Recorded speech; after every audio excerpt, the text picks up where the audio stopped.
Philosophy has always been something that is a bit intimidating for me, and it seems so vast, I didn't know where to start. And I think this is where the book, The Consolation of Philosophy, enters the conversation.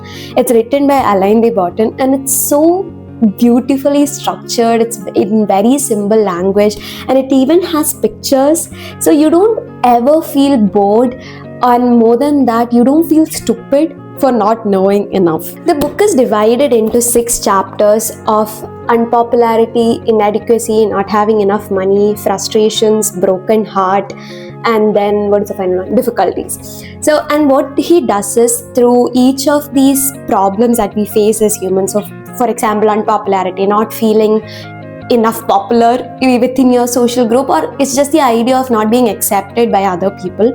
He takes that problem and sees it through the lens of one philosopher. So here it is Socrates, and for not having enough money, it would be through Epicurus. So essentially, throughout the book, what he does is he takes one philosopher and uses their philosophy to understand one particular issue.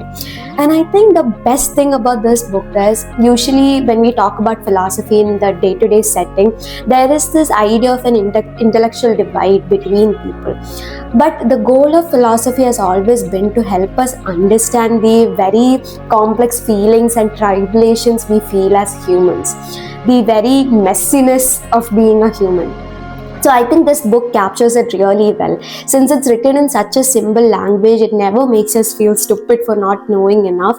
And the book doesn't just throw philosopher's name at you to show off as impressive. It actually uses their philosophy to help you understand the very usual common feelings that we have.